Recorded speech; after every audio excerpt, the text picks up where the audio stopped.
For over 3 decades, the Malaysian Timber Council has been progressively working towards their mission of ensuring the sustainability of the Malaysian timber industry by improving its competitiveness, enhancing market access, and creating trade opportunities. The timber industry in Malaysia would not be what it is today if not for the skilled workforce that tirelessly work on-site.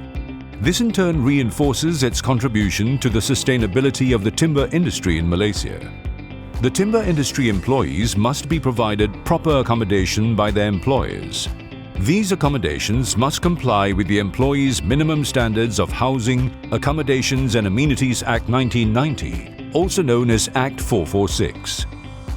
The Ministry of Human Resources first introduced this act in 1966, aimed to compel employers to provide minimum standards of housing and amenities to foreign employees and local estate employees in the agriculture, plantations and mining industries. The Employees' Minimum Standards of Housing, Accommodations and Amenities Act 1990 that came into force on the 1st of June 2020 further extended its scope of application to all sectors other than estates, for which it is mandatory for employers to provide decent accommodation for employees. It also expands the coverage of the Act to include all other employees in Peninsular Malaysia and the Federal Territory of Labuan. Act 446 is a step in the right direction as it ensures businesses maintain proper and decent housing standards and amenities for their workers.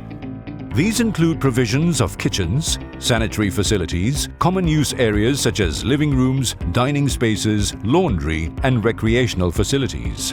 A clean water supply, electricity, medical assistance, and fire safety must be provided to the employees on these premises as well. It is required under Act 446 that all employers providing accommodation for the employees must ensure that each of their living spaces shall be at least 3.6 square meters for non-dormitory style and not less than 3 square meters for dormitory style. The accommodation must also be segregated based on gender for the comfort and safety of all employees. Each employee's basic amenities will also need to comply to specifications such as their single beds must measure not less than 1.7 square meters, and if a double-decker bed is provided, the space between 2 beds shall not be less than 0.7 meter. The mattress must also be at least 4 inches thick, provided with a pillow and a blanket. The employees will also have access to their own lockable cupboard for the safe custody of the employees' valuables, including their passports. Every accommodation must have a supply for electricity and water. Accommodation provided to employees must be certified with a certificate for accommodation. Employers or centralized accommodation providers are required to apply for a certificate of accommodation from the Director General of the Department of Labour Peninsular Malaysia, JTKSM. All living accommodations will also be accompanied by satisfactory sanitary facilities, such as lavatories and bathrooms, as well as access to personal hygiene amenities for both genders. Not forgetting the basic common facilities such as living and dining areas, kitchens and laundry amenities are also sufficiently provided for the employees' daily usage. The kitchens are well equipped with enough storage, electrical appliances and utensils for them to store their ingredients and cook their meals. Effective hazard prevention and control protect employees from workplace hazards, help avoid injuries, illnesses and incidents, and minimize or eliminate safety and health risks, thus providing them with safe working conditions.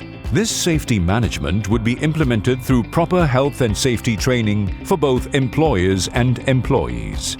Proper maintenance is due diligence that must be adhered to by the employers. The employer will appoint a person in charge of the housing, who will be responsible for the safety and well-being of the employees' facilities. Visitations are conducted to inspect the living arrangements at least twice a month. The cleanliness of the common use areas, sanitary facilities and even proper management of garbage disposal are also kept in check during these visits. The person in charge must ensure that the employees comply with the set disciplinary rules, as may be determined by the employer. They must also ensure employees are taken to a clinic or a hospital if the employees have any complaints about their health. appear to be unwell or suffering from any disease or medical conditions. The person in charge must then keep a record of their complaints. Maintaining good camaraderie is crucial among the employees within the workplace, which is why there are facilities for sports and recreational activities provided rent-free to all. Overall, the Malaysian Timber Council urges the Malaysian industry players to implement efforts in increasing the living standards of its employees within Malaysia. The importance of every employee's well-being should not be undermined, as they are all integral to the development of the country's economic growth.